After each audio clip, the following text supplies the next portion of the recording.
18 বছর বয়সী ডায়ান জামোরা এবং ডেভিড গ্রাহাম এই দুজনকে দেখে যে কেউ হিংসে করতে বাধ্য। Good looking, cute, high school sweetheart বলতে যা বোঝায় তারা হচ্ছে এটার একদমই পারফেক্ট এক্সাম্পল। তারা দুজন দেখতে অনেক সুন্দর ছিল এবং পড়াশোনায় দুজনে অনেক ভালো ছিল। স্কুলের সবাই তাদের দুজনকে একদমই পারফেক্ট কাপল হিসাবে, খুব হ্যাপি, দুজন দুজনের জন্য একদম পারফেক্ট এরকম কাপল হিসেবে সবাই তাদেরকে চিনত। কিন্তু 1996 সালে যখন তাদেরকে অ্যাড্রিয়ানা জোনসের হত্যার দায়ে অ্যারেস্ট করা হয় তখন সবাই পুরো শক হয়ে যায় এবং কেউই বিশ্বাস করতে চাচ্ছিল না। সবাই ভাবতে থাকে যে পুলিশের নিশ্চয়ই কোথাও কোনো ভুল হয়েছে, তাদেরকে ভুল সাসপেক্ট হিসেবে অ্যারেস্ট করা হয়েছে। কিন্তু তারা কনফেস করে ফেলে যে কেউ তাদের দুজনের মাঝখানে আসতে পারবে না, অ্যাড্রিয়ানাকে তো মরতেই হতো। 1995 সালের সেই রাতে কি হয়েছিল অ্যাড্রিয়ানা জোনসের ভাগ্যে, আজকে আমরা সেটা নিয়ে কথা বলবো।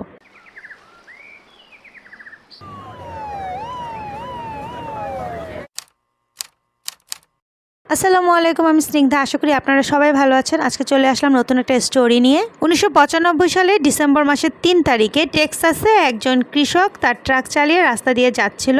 তখন সে রাস্তার পাশে মাঠের মধ্যে কাঁটাতারের বেড়ার পাশে একটা মৃতদেহ পড়ে থাকতে দেখে।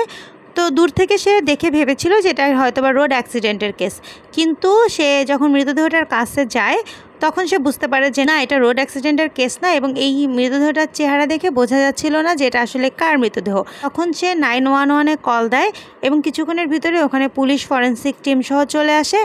তো পুলিশ এসে 16 বছর বয়সী অ্যাড্রিয়ানা জোনস হিসেবে এই মৃতদেহটাকে আইডেন্টিফাই করে, যার নামে অলরেডি একটা মিসিং রিপোর্ট করা হয়েছে ম্যানসফিল্ড নামক একটা শহর থেকে। তো অ্যাড্রিয়ান ম্যানসফিল্ড নামক শহরে তার বাবা, মা এবং তার ছোট 2 ভাইয়ের সাথে থাকতো। তার বাবার নাম বিল জোনস এবং তার মায়ের নাম হচ্ছে লিন্ডা। তো তারা খুবই ভালো, ছোটোখাটো, হ্যাপি একটা ফ্যামিলি ছিল। আর অ্যাড্রিয়ানের ফ্যামিলি যথেষ্ট স্ট্রিক্ট ছিল। অ্যাড্রিয়ানরা 3 ভাই বোন যথেষ্ট স্ট্রিক্ট রুলস অ্যান্ড রেগুলেশনের ভিতর দিয়ে বড় হচ্ছিল। 1995 সালের আগ পর্যন্ত অ্যাড্রিয়ানের জন্য সন্ধ্যার পরে বাইরে থাকা অ্যালাউ ছিল না। 1995 সালে অ্যাড্রিয়ান একটু বড় হয়, এই কারণে হচ্ছে ওকে রাত 9টা পর্যন্ত বাইরে থাকতে ওর বাবা অ্যালাউ করে। তাও হচ্ছে গিয়ে কিছু নির্দিষ্ট জায়গায় ওর বাবাকে ডিটেলসে বলে যেতে হতো ও কোথায় যাচ্ছে, কখন ফিরবে, কার সাথে যাচ্ছে, এসব আর কি। আর অ্যাড্রিয়ান মাঝে মাঝে ওই মুভির টিকিটও নিয়ে আসতো ওর বাবার কাছে প্রমাণ হিসেবে। মাঝে মাঝে দেরি হলে তো তখন মুভির টিকিট এনে ওর বাবাকে দেখাতো। ওর বাবা ওর বাথরুমের ভেন্টিলেটরের যে গ্লাস থাকে ওইটাও বন্ধ করে দিছিল, যাতে হচ্ছে অ্যাড্রিয়ান রাতের বেলা চুপি চুপি বাইরে যেতে না পারে। আর ওর বাবা যে ওদের ব্যাপারে এরকম স্ট্রিক্ট ছিল, এটা এই জন্য না যে ছেলেমেয়েরা খারাপ ছিল, বাবা মার কথা শুনতো না, এই জন্য না। এটা এই কারণে যে এই বয়সী ছেলেমেয়েরা অনেক সময় ভুল ডিসিশন নিয়ে ফেলে, ভুল কাজ করে ফেলে। তো তার ছেলেমেয়েরা যাতে ভুল কিছু না করে এই কারণে ওর বাবা ওদেরকে সবসময় চোখে চোখে রাখতো আর সবসময় একটু স্ট্রিক্ট থাকতো ওদের সাথে। আর ওর বাবা মা এমনিতে, ওর বাবা মা কিন্তু ওদেরকে যথেষ্ট ভালোবাসতো। অ্যাড্রিয়ান পড়াশোনায় যথেষ্ট ভালো ছিল, আর পড়াশোনার পাশাপাশি সে কিন্তু খেলাধুলায় যথেষ্ট ভালো ছিল। সে স্কুলের সকার টিমের মেম্বার ছিল। আর এইসবের সাথে সাথে সে কিন্তু ছেলেদের সাথে একটু ফ্লার্টি টাইপেরও ছিল বলতে গেলে। তার মা তার সম্পর্কে যেটা বলে যে সে যথেষ্ট সুন্দরভাবে, অ্যাড্রিয়ান দেখতে কিন্তু অনেক সুন্দরী ছিল, সে মেকআপ টেকআপ করে বাইরে যেত। তো তার মা যখন জিজ্ঞেস করতো যে এত কষ্ট করে তুমি এত মেকআপ টেকআপ করে বাইরে যাওয়ার কি দরকার তোমার, তো তখন সে বলতো যে কে জানে বাইরে আমার সাথে কার দেখা হয়ে যাবে, কার সাথে আমার, কাকে আমার ভালো লেগে যাবে, এরকম এরকম কথা সে মাকে বলতো, যাতে ছেলেরা তার প্রতি আকর্ষণ ফিল করে। এরকমভাবে সে সাজুগুজু করে যেত। তার মানে এই না যে সে খারাপ ক্যারেক্টারের ছিল, সে পছন্দ করতো ছেলেদের অ্যাটেনশন। তো মায়ের এই কথা শোনার পরে পুলিশ হচ্ছে গিয়ে লাভ ইন্টারেস্ট খুঁজতে থাকে ওর লাইফে, যে ওর পিছনে কেউ লেগে আসছে কিনা, ওকে কেউ পছন্দ করতো অথবা ওর কারোর সাথে মানে অন্যরকম রিলেশন, এরকম কিছু দেখতে থাকে, কিন্তু এরকম কিছুই পুলিশ পায় না। অ্যাড্রিয়ানের একজন বয়ফ্রেন্ড আছে যার নাম হচ্ছে ট্রেসি, আর ট্রেসি আর অ্যাড্রিয়ানের রিলেশন খুব ভালো ছিল। তো তাদের মধ্যে কোনো ঝগড়া, কোনো প্রবলেম, কোনো কিছুই ছিল না। আর ট্রেসির ব্যাপারে হচ্ছে পুলিশ কোনো কিছুই খুঁজে পায় না যে অ্যাড্রিয়ানকে মারার সাথে ট্রেসির কোনো লিঙ্ক থাকতে পারে, এরকম কোনো কিছুই হচ্ছে পুলিশ খুঁজে পায় না। আর অ্যাড্রিয়ানের অটোপসি রিপোর্টে যেটা দেখা যায় যে অ্যাড্রিয়ানকে একটা গুলি করা হয়েছে 2 থেকে 3 ফিট দূরত্ব থেকে, মানে খুবই কাছের থেকে গুলি করা হয়েছে। আর হচ্ছে গিয়ে ওকে খুবই রাগ ক্ষোভ থেকে মারা হয়েছে, এটা বোঝা যায়। আর অ্যাড্রিয়ানের সাথে যে কোনো AS ওয়ার্ড অথবা কোনো R ওয়ার্ড এরকম কিছু করা হয়েছে, এরকম কোনো কিছু এভিডেন্স পুলিশ পায় না। তো এ থেকে বোঝা যায় যে কোনো সিরিয়াল কিলার অথবা কোনো মানুষ যারা খারাপ কাজ করে বেড়ায় এরকম কেউ অ্যাড্রিয়ানকে মারে নাই। তো পুলিশ এখন আরও ধাঁধার মধ্যে পড়ে যায় যে তাহলে শহরের এরকম কোনো লোক যখন যারা মারতে পারে, এরকম কেউ যখন অ্যাড্রিয়ানকে মারে নাই, তাহলে অ্যাড্রিয়ানকে আসলে মারছে কে? আর এদিকে ম্যানসফিল্ডের লোকজন খুব ভয় পেতে থাকে যে এরকম একটা টিনেজ মেয়ে মারা গেছে, এরপরে তো অন্য টিনেজ ছেলে মেয়েদের সাথেও তো এরকম কিছু হতে পারে, পুলিশ এখনও কিছু করতেছে না। তো পুলিশের উপরে না এরকম উপর থেকে অনেক প্রেশার আসতে থাকে যে তাড়াতাড়ি এই কেসটা সলভ করার জন্য। আর স্কুলে হচ্ছে যেহেতু বাচ্চা কাচ্চারা ভয় পাচ্ছে, গার্জিয়ানরা ভয় পাচ্ছে, তো স্কুল থেকে হচ্ছে আলাদাভাবে কাউন্সিলর ঠিক করা হয় সব বাচ্চা কাচ্চাদের সেফ রাখার জন্য। আর অ্যাড্রিয়ানের স্মরণে হচ্ছে অ্যাড্রিয়ান যেখানে সকার খেলতো সেই মাঠে ওর স্মরণে ওর নামে একটা গাছ লাগানো হয়। আর পুলিশ হচ্ছে এভিডেন্স সংগ্রহ করতে থাকে এই কেসটা সলভ করার জন্য। আর এভিডেন্সগুলো কালেক্ট করে যখন ইনভেস্টিগেট করতে থাকে তখন এই কেসটা খুব অদ্ভুত ঘটনার দিকে মোড় নেয়। অ্যাড্রিয়ান মারা যাওয়ার আগের রাতে ডিসেম্বরের 2 তারিখে লিন্ডা শুনতে পারে যে অ্যাড্রিয়ান রুমে বসে ট্রেসির সাথে ফোনে কথা বলছিল। তো তার মাঝখানে অ্যাড্রিয়ানের ফোনে একটা কল আসে এবং অ্যাড্রিয়ান ট্রেসিকে হোল্ডে রেখে ওই ফোনটা রিসিভ করে। কিছুক্ষণ কথা বলার পরে অ্যাড্রিয়ান হচ্ছে ট্রেসির সাথে আবার কানেক্টেড হয় এবং ট্রেসিকে গুড নাইট বলে ফোনটা রেখে দেয়। তো তারপরে ওই যে কল করছিল তার সাথে আবার কথা বলতে থাকে। তো তখন লিন্ডা ওকে জিজ্ঞেস করে যে তুমি এত রাতে ট্রেসি ছাড়া আর কার সাথে কথা বলতেছো, কে তোমাকে এত রাতে কল দিচ্ছে? তখন হচ্ছে অ্যাড্রিয়ান লিন্ডাকে যেটা বলে যে না কেউ না, ও হচ্ছে ডেভিড, ওর সাথে আমার খেলতে গিয়ে পরিচয় হয়েছে, ও একটু আপসেট এই কারণে আমাকে কল দিছে। 10 মিনিট পরে লিন্ডা খেয়াল করে যে অ্যাড্রিয়ান অনেক বেশি টেনশন করতেছে, অনেক বেশি প্যানিক করতেছে, অনেক বেশি অস্থিরতা কাজ করতেছে ওর ভিতরে। তো স্বাভাবিকভাবে লিন্ডা জিজ্ঞেস করে কী হয়েছে, কিন্তু অ্যাড্রিয়ান এ ব্যাপারে কোনো কথা বলতে চাচ্ছিল না। তখন লিন্ডা বলে যে ঠিক আছে, এখন অনেক রাত হয়েছে, তুমি ঘুমাও, সকালে আমরা এই ব্যাপারে কথা বলবো যদি তুমি চাও। তো এই কথা বলে সে মেয়েকে ঘুমাতে বলে নিজেও ঘুমাতে চলে যায়। কিন্তু এটাই ছিল তার মেয়ের সাথে তার লাস্ট দেখা। এরপর থেকে সে কোনোদিন আর অ্যাড্রিয়ানকে জীবিত দেখে নাই। তো পরদিন সকালবেলা যখন অ্যাড্রিয়ানকে তার রুমে পাওয়া যায় না, তখন লিন্ডা সব জায়গায় খোঁজাখুঁজি করার পরে যখন পুলিশের কাছে যায় রিপোর্ট লেখাতে যে অ্যাড্রিয়ান মিসিং, ততক্ষণে কিন্তু ওই কৃষক অ্যাড্রিয়ানের বডিটা ওখানে দেখে সেও 911-এ কল করে। তো ডিসেম্বরের 4 তারিখে পুলিশ হচ্ছে ওই ডেভিডকে খুঁজতে থাকে, যেই ডেভিড হচ্ছে অ্যাড্রিয়ানকে কল দিছিল রাতের বেলা। তো সকার টিমের কোচের সাথে যখন যোগাযোগ করে, তো সকার টিমের কোচ হচ্ছে বলে যে আমাদের এখানে একজনই ডেভিড আছে, ডেভিড গ্রাহাম। তো ডেভিড গ্রাহামকে পুলিশ হচ্ছে জিজ্ঞাসাবাদের জন্য ডাকে। তো এই ডেভিড গ্রাহামের বয়স হচ্ছে 18 বছর বয়স এবং এই ডেভিড গ্রাহাম দেখতে শুনতে খুবই সুন্দর, পড়াশোনায় খুবই ভালো, কিছুদিনের মধ্যে তার এয়ারফোর্সে জয়েন করার কথা এবং তার সম্পর্কে কোনো খারাপ রেকর্ড নাই, কোনো আজে বাজে কথা কেউ বলতে পারে না, এরকম একটা ছেলে। তো তার সামনের ক্যারিয়ারও খুব ভালো আর তার খুব সুন্দর একটা গার্লফ্রেন্ড আছে। তো হচ্ছে তার ক্লাসমেটরা তার সম্পর্কে যেটা বলে যে এই ডেভিডের লাইফ হচ্ছে একদম পারফেক্ট, আর একদম পারফেক্ট ছেলে বলতে যেটা বোঝায় এই ডেভিড গ্রাহাম হচ্ছে এরকম একটা ছেলে। আর ডেভিডের গার্লফ্রেন্ডের নাম হচ্ছে ডায়ান জামোরা। আর ডায়ান জামোরা সম্পর্কে যেটা বলতে হয় যে সে পড়াশোনায় খুবই ভালো ছিল এবং পাশাপাশি সে দেখতে শুনতে খুবই সুন্দর ছিল, এই জন্যই তাদের দুজনকে পারফেক্ট কাপল বলা হতো। আর পড়াশোনা শেষ করে ডায়ানের হচ্ছে কি ইউএস নেভিতে ভর্তি হওয়ার কথা ছিল। তো হচ্ছে দুজনেই প্ল্যানিং করে যে দুজনে হচ্ছে ডায়ান হচ্ছে কি ইউএস নেভিতে যাবে এবং ডেভিড হচ্ছে কি ইউএস এয়ারফোর্সে যাবে। তারপরে দুজনে ওখানে এস্টাবলিশ হলে তারপরে দুজনকে বিয়ে করবে, এরকম তাদের প্ল্যানিং থাকে।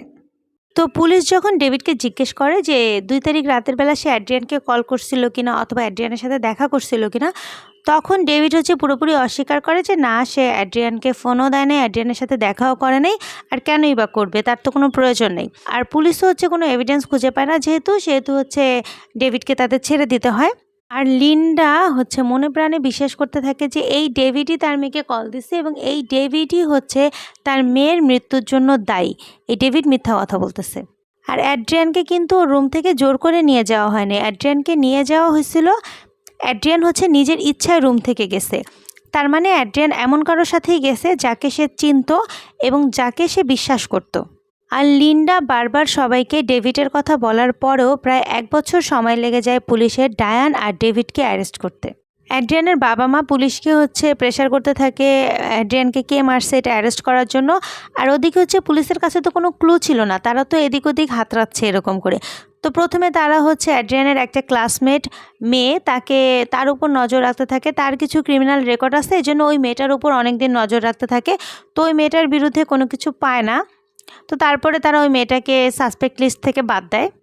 তো এরপরে তারা অ্যাড্রিয়ানের আরেকটা ক্লাসমেট ব্র্যান্ড নামের একটা ছেলেকে আটক করে এবং তাকে হচ্ছে 3 সপ্তাহ ধরে জেলে আটকে রাখে। তো 3 সপ্তাহ পরে বাধ্য হয় তারা ব্রায়ানকে ছেড়ে দিতে, কারণ ব্রায়ানের সলিড অ্যালিবাই ছিল এবং ব্রায়ান হচ্ছে পলিগ্রাফিক টেস্টে পাশ করে যায়। আর এরকমভাবে ডিটেকটিভরা এই কেসটা সলভ করার চেষ্টা করে, কিন্তু কোনো রকম কুল কিনারা তারা করতে পারছিল না। কিন্তু 1996 সালে তাদের সামনে একটা ক্লু চলে আসে। আর এদিক দিয়ে ডেভিড আর ওর গার্লফ্রেন্ড ডায়ান, ওদের লাইফ খুব ভালোভাবে চলছিল। ডেভিড হচ্ছে গিয়ে এয়ারফোর্সে জয়েন করে আর ডায়ান হচ্ছে নেভিতে জয়েন করে। তো দুজনে খুব ভালোভাবে তাদের লাইফ কাটাচ্ছিল, দুজনের রিলেশনশিপ খুব ভালো কাটছিল, আর দুজনে হচ্ছে তাদের লাভ লাইফ সেলিব্রেট করছিল। তো ডায়ান হচ্ছে নেভি একাডেমিতে একদিন ওর রুমমেটের সাথে গল্প করতে করতে এমন কিছু কথা মুখ ফসকে বলে ফেলে যেটা এই কেসটাকে মুহূর্তের মধ্যেই সলভ করে দেয়। তো ডায়ান আর ডায়ানের রুমমেট বসে বসে গল্প করতেছিল, এই যে এরকম মেয়েদের গসিপ আর কি যেরকম হয়, তো বয়ফ্রেন্ডদের নিয়ে কথা বলতেছিল। আর ডেভিড আর ডায়ানের কথা যেহেতু সবাই জানে, তো ওদের রিলেশন অনেক ভালো, ওরা এখান থেকে বের হয়ে তারপরে দুজনে বিয়ে করবে এরকম প্ল্যানিং করে রাখছে। তো ওই মেয়েটা তখন ওকে এমনিতেই মজা করতে করতে জিজ্ঞেস করে যে হ্যাঁ ডেভিড তোমাকে এত ভালোবাসে, তোমার জন্য ও কী করতে পারে। তখন ডায়ান হচ্ছে গিয়ে হাসতে হাসতে বলে ফেলে যে ডেভিড আমাকে এত ভালোবাসে যে ও আমার জন্য মানুষ পর্যন্ত মারতে পারে। তো ডায়ান হচ্ছে কথায় কথায় শুধু একজনকে না কয়েকজনকেই বলে ফেলে যে সে আর ডেভিড মিলে এরকম অ্যাড্রিয়ানকে মারছে, কারণ হচ্ছে তাদের ভালোবাসা যে পবিত্র, তাদের ভালোবাসার প্রমাণ দেওয়ার জন্য, তাদের ভালোবাসাকে রক্ষা করার জন্য। তো আর সে এটা নিয়ে খুব প্রাউড ফিল করতে থাকে যে তারা দুজন দুজনকে এত ভালোবাসে যে দুজন দুজনের জন্য এইরকম পর্যায়ের কোনো কিছু একটা করতে পর্যন্ত পারে। আর এরকমভাবে ব্যাপারটা জানাজানি হওয়ার পরে ফাইনালি পুলিশ পর্যন্ত ব্যাপারটা গড়ায় এবং পুলিশ এসে 1996 সালে ডায়ানকে অ্যারেস্ট করে। তো ডায়ানকে অ্যারেস্ট করার পরে তার নেভি একাডেমির সবাই হচ্ছে তার বিরুদ্ধে সাক্ষী দেয়। তো ওখানে ডায়ানের একজন কলিগ এরকম বলতে থাকে যে তারা সবাই জানতো যে অ্যাড্রিয়ান হচ্ছে একটা SLUT এরকম একটা মেয়ে, তো তার অবশ্যই মারা যাওয়া উচিত, তার মতো মেয়েদের বেঁচে থাকার কোনো অধিকার নেই। এই টাইপের কথাবার্তা ডায়ান সবাইকে বলে বেড়াতো, তারা সবাই এই ব্যাপারটা জানতো। আর আরেকজন কলিগ বলে যে ডায়ান বলতো যে অ্যাড্রিয়ান এটা ডিজার্ভ করে, কারণ অ্যাড্রিয়ান এমন কিছু একটা তার থেকে কেড়ে নিতে চেয়েছে যেটা তার ছিল না, যেটা হচ্ছে ডায়ানের ছিল, সেটা অ্যাড্রিয়ান তার থেকে নিয়ে যেতে চেয়েছে। তো এমন কি হয়েছিল যে ডায়ান এই ধরনের কথাবার্তা সবার কাছে বলে বেড়াচ্ছে? ডায়ান আর ডেভিড যখন প্রেম করা শুরু করে, মানে নতুন নতুন প্রেম আর কি, তখন মাত্র 2 মাস বয়স, তখন ডেভিড গাধার মতো একটা কাজ করে বসে। একদিন ডেভিড আর অ্যাড্রিয়ান ওদের দুজনের শহরের বাইরে একটা টুর্নামেন্ট থাকে। তো ওই টুর্নামেন্ট শেষে ফেরার পথে ডেভিড হচ্ছে অ্যাড্রিয়ানকে বলতে থাকে যে তুমি আমার গাড়িতে ওঠো, আমি তোমাকে বাসায় নামিয়ে দিয়ে আসবো। তো অ্যাড্রিয়ানও ডেভিডের সাথে গাড়িতে উঠে বসে। তো বাড়ি ফেরার পথে দুজনের মধ্যে একটা স্পার্ক কাজ করে। তো ডেভিড হচ্ছে অ্যাড্রিয়ানকে বাড়িতে না নামিয়ে দিয়ে এলিমেন্টারি স্কুলের পিছনে একটা নির্জন জায়গায় নিয়ে যায়। তো সেখানে দুজনের মধ্যে একটা ফিজিক্যাল রিলেশন হয়। তো সেখানে দুজনে ফিজিক্যাল হয়, তারপরে হচ্ছে যে যার মতো বাসায় চলে যায়। তো এটা তাদের মানে এটা আসলে ওই রকমই রিলেশন ছিল, কোনো ওই রকম অ্যাটাচমেন্ট ছিল না, দুজনের মধ্যে জাস্ট একটা অ্যাট্রাকশন কাজ করছিল। তো ওই দিন রাতে হচ্ছে ডেভিড খুব গিল্ট ফিল করে এবং সে হচ্ছে ডায়ানাকে সব কথা বলে দেয়, যেটা একদিক থেকে ডেভিড ঠিক করছে, কারণ হচ্ছে সে যেহেতু একটা ভুল করে ফেলছে, তো এই জন্য সে ডায়ানের কাছে কনফেস করে। কিন্তু হচ্ছে ডায়ান এই জিনিসটা কোনোভাবেই নর্মালি নেয় না, সে রাগের মাথায় ডেভিডকে বলতে থাকে KILL হার এরকম করে চিৎকার করতে থাকে। তো ডায়ানের তো আসলে ব্যাপারটা মানতে না পারাটাই স্বাভাবিক, তাই না? তো হচ্ছে ডায়ান যখন এরকম চিৎকার করতে থাকে তখন হচ্ছে ডেভিড ওর ব্যাপারটা ওর এই কথাগুলো সিরিয়াসলি নিয়ে তখন বলে যে ওকে আই উইল। আর ডেভিড আর ডায়ানাকে অ্যারেস্ট করার পরে তারা যখন পুলিশের কাছে লিখিত ওই যে কনফেশন দেয় না, ওটাতে হচ্ছে ডায়ান যেটা বলে যে ডেভিডের প্ল্যান ছিল যে তার ঘাটটা ভেঙে তাকে হচ্ছে ওই পানির মধ্যে মানে ওখানে একটা জোপুল নামে একটা লেক আছে, ওই লেকের পানির মধ্যে তাকে ফেলে দেওয়া, এই কথা হচ্ছে ডায়ান বলতে থাকে। আর ডেভিড যেটা বলে সেটা হচ্ছে গিয়ে শুধুমাত্র মানে তার মৃত্যুই ডায়ানের যে একটা মানে রাগ ছিল, আক্রোশ ছিল, এটা থামাতে পারতো। কারণ হচ্ছে সে যেই জায়গাটা একমাত্র ডায়ানের জায়গা সেটা হচ্ছে নেয়ার চেষ্টা করছে অ্যাড্রিয়ান, এই জন্য শুধুমাত্র তার মানে তাকে মারাটাই অথবা তার মৃত্যুটাই একমাত্র ডায়ানের যে আক্রোশ এটা থামাতে পারতো। তো ওই দিন রাতে অ্যাড্রিয়ানকে হচ্ছে ডেভিড পিক করার জন্য রাত 1টার দিকে আসে। তো তার আগে হচ্ছে ওকে ফোন করে ওকে কনভিন্স করতে থাকে যে বের হওয়ার জন্য। তো ফাইনালি অ্যাড্রিয়ান রাজি হয়। তখন হচ্ছে ডেভিড 1টার দিকে আসে ওকে নেওয়ার জন্য। তো অ্যাড্রিয়ান ওর সাথে গাড়িতে উঠে বসে এবং তখন ডেভিড হচ্ছে গাড়ি চালিয়ে একটা নির্জন জায়গায় যায়। তো নির্জন জায়গায় যাওয়ার পরে তো পিছন থেকে হচ্ছে ডায়ান বেরোয়। ডায়ান হচ্ছে ব্যাক সিটে লুকানো ছিল। তো ডায়ানকে দেখে অ্যাড্রিয়ান ভয় পেয়ে যায়। তখন হচ্ছে ডায়ান আর ডেভিড দুজনে মিলে হচ্ছে ডেভিডের একটা পিস্তল ছিল, ওই পিস্তলের বাট দিয়ে অ্যাড্রিয়ানকে আর কি মারে দুজনে মিলে। তো অ্যাড্রিয়ান একটা সময় গাড়ি থেকে বের হয়ে দৌড়াতে থাকে, মানে ওদের থেকে বাঁচার জন্য দৌড়াতে থাকে। তো কিছু দূর গিয়ে অ্যাড্রিয়ান হচ্ছে পড়ে যায়, যেহেতু এতক্ষণ ওরা ওকে ধরে মারছে। তো তখন হচ্ছে অ্যাড্রিয়ান পড়ে যায়, আর তখন হচ্ছে ডেভিড হেঁটে সামনে যায়। তখন হচ্ছে 2 ফিট দূরের থেকে অ্যাড্রিয়ানের দিকে পিস্তল তাক করে ওর মাথায় একটা গুলি করে। তো ডায়ান আর ডেভিড কোর্টে যখন এরকম ডিটেলস বলতে থাকে যে অ্যাড্রিয়ানকে তারা কিভাবে মারছে, ডায়ান বলতে থাকে যে সে চিৎকার করতেছিল যে KILL হার্ড এরকম বলে চিৎকার করতেছিল। আর ডেভিড বলতে থাকে যে সে এতটা লজ্জা পাইছে, এতটা গিল্ট ফিল করতেছিল যে সে ডায়ানকে কোনোভাবেই না করতে পারতেছিল না, এই জন্য দুজনে মিলিয়ে আর কি অ্যাড্রিয়ানকে মেরে ফেলছে। আর এটা বলার সময় দুজনের ভিতরে কোনো রকম গিল্ট, কোনো রকম লজ্জা, কোনো রকম কিছু কাজ করতেছিল না। আর অ্যাড্রিয়ানকে মারার কারণ কি ছিল? অ্যাড্রিয়ানকে মারার কারণ ছিল অ্যাড্রিয়ান হচ্ছে তাদের মাঝখানে সেই মানুষটা যে হচ্ছে গিয়ে তাদের মধ্যে ভালোবাসার যে পবিত্রতা এটা নষ্ট করছে। অ্যাড্রিয়ানের কারণেই তাদের মধ্যে যে দুজনের প্রতি যে লয়েল এই জিনিসটা নষ্ট হয়েছে, তাদের মধ্যে ভালোবাসার যে পিউরিটি এটা নষ্ট হয়েছে। তো সেই ভালোবাসাকে আবার পিওর করার জন্য, আবার পবিত্র করার জন্য তাদেরকে অ্যাড্রিয়ানকে মারতে হবে। তো যদি এইটাই তাদের কারণ হয় তাহলে শুধুমাত্র অ্যাড্রিয়ান কেন, এখানে তো ডেভিডেরও শাস্তি পাওয়ার কথা, তাই না? আর ডেভিডই হচ্ছে গিয়ে অ্যাড্রিয়ানকে জানায় নাই যে তার লাইফে মানে সে হচ্ছে একটা রিলেশনে কমিটেড, তার লাইফে তার একজন গার্লফ্রেন্ড আছে। অ্যাড্রিয়ান এটা জানতো না, এটা ডেভিড হচ্ছে অ্যাড্রিয়ানের কাছে লুকাইছে। আর অ্যাড্রিয়ানও এখানে একটা ভুল কাজ করছে, তারও কিন্তু বয়ফ্রেন্ড ছিল। তো তারও তো এরকম বয়ফ্রেন্ড থাকা সত্ত্বেও ডেভিডের কাছে যাওয়া উচিত হয় না। যদি সে না যেত তাহলে হয়তো আজকে এই সিচুয়েশন হতো না। তো যাই হোক, কিন্তু ডেভিডেরও তো শাস্তি পাওয়ার কথা ছিল, শুধুমাত্র অ্যাড্রিয়ান কেন শাস্তি পাবে?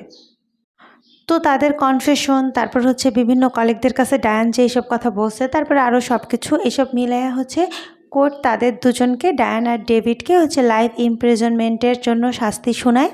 যেহেতু এই কোর্ট চলাকালীন সময়ে তাদের বয়স 19 বছর দুজনেরই, আর হচ্ছে যখন তারা এই ক্রাইমটা করছে তখন তাদের বয়স ছিল 18 বছর। তো দুজনেকেই হচ্ছে অ্যাডাল্ট হিসেবে কাউন্ট করা হয়।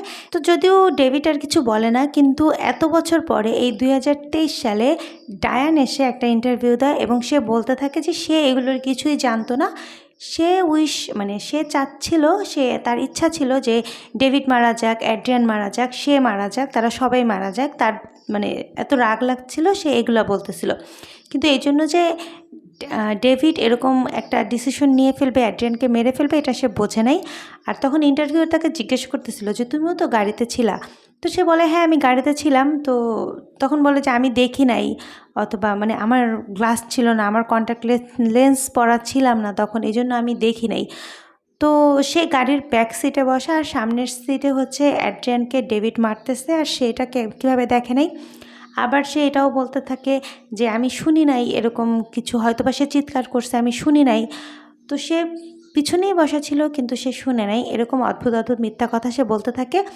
তো সে কি মনে করতেছে যে এত বছর পরে এসেও সে এখন মানে মানে এইসব উল্টাপাল্টা কথাবার্তা বলে আবার তার কেসটা কোর্টে উঠাতে পারবে, এবং সে জাজকে বোকা বানিয়ে অথবা অন্য সবাইকে এরকম উল্টাপাল্টা কথা বলে রিলিজ করে মানে নিজেকে ফ্রি করতে পারবে, এরকম কিছু মনে করতেছে বলেই হয়তো বা সে এরকম ইন্টারভিউ দিচ্ছে উল্টাপাল্টা। আর ডেভিড তো গুলি করছে, এই জন্য ডেভিডের শাস্তি হয়। আর হচ্ছে ডায়ানকে জাজ ধরে যে সে হচ্ছে এই সব কিছুর পিছনে মাস্টার মাইন্ড হিসেবে কাজ করছে, সে ডেভিডকে উস্কাইছে, এই জন্য ডেভিড মারছে। তো এই কারণেই দুজনকে হচ্ছে লাইফ ইমপ্রিজনমেন্ট দেওয়া হয়, এবং দুজনে হচ্ছে 2036 সালের আগে প্যারোলের জন্য অ্যাপ্লাই করতে পারবে না। 2036 সালে দুজনে প্যারোলের জন্য অ্যাপ্লাই করতে পারবে। আর তারপর থেকে তারা হচ্ছে এখন পর্যন্ত জেলের ভিতরেই আছে। তো যাই হোক, তাদের লাইফ ইমপ্রিজনমেন্ট হলো। অ্যাড্রিয়ানের জীবন তো চলেই গেছে, যেটা আর ফিরে আসবে না। খুবই অল্প বয়সে সে মারা গেছে। তার বাবা মা যতই শাস্তি হোক তারপরও তারা মনের থেকে আর কি কোনো শান্তি পায় নাই, যেহেতু তাদের মেয়ে এত অল্প বয়সে মারা গেছে। তো এই ছিল আজকের কাহিনী, এরকম লাভ ট্রায়াঙ্গেলের একটা মর্মান্তিক কাহিনী। ছোটোখাটো একটা স্পার্ক থেকে এরকম একটা ভুল যে মানুষকে কত খারাপ একটা জায়গায় নিয়ে যেতে পারে। আর অ্যাড্রিয়ানের বাবা ওর মেয়েকে এত স্ট্রিক্টলি লালন পালন করার পরেও এত স্ট্রিক্ট রুলসের ভিতরে রাখার পরও যাতে তার মেয়ের সাথে খারাপ কিছু না হয়, তার মেয়ে যাতে কোনো ভুল কাজ করে না বসে, তারপরেও কিন্তু এরকমই একটা কিছু হলো তাই না তার মেয়ের সাথে। তো সে কিন্তু এটা ঠেকাতে পারে নাই, অনেক চেষ্টা করছিল, কিন্তু তারপরও এইটাই হয়তো বা কপালে ছিল। তো এই ছিল আজকের স্টোরি আপনাদের কেমন লেগেছে সেটা কমেন্টে জানাতে ভুলবেন না। আর এখানে আমি এই যে স্টোরিটা আপনাদের সাথে শেয়ার করলাম, এটার সাথে সাথে একটা প্রোডাক্টের সেলাই আপনাদের সাথে দেখানো হয়েছে। সেটা হচ্ছে আমার একটা ছোটোখাটো বিজনেস পেজ আছে রূপমোহিনী, সেটার একটা প্রোডাক্টের সেলাই দেখানো হয়েছে। প্রোডাক্টের ফুল পিকচার ভিডিও শেষে দেয়া থাকবে, আপনারা যদি ইন্টারেস্টেড হন আমার পেজটি ঘুরে আসবেন, আমার ভালো লাগবে। ডেসক্রিপশনে লিংক দেয়া থাকবে, আমার পেজটি ঘুরে আসবেন, আশা করি আপনাদের ভালো লাগবে।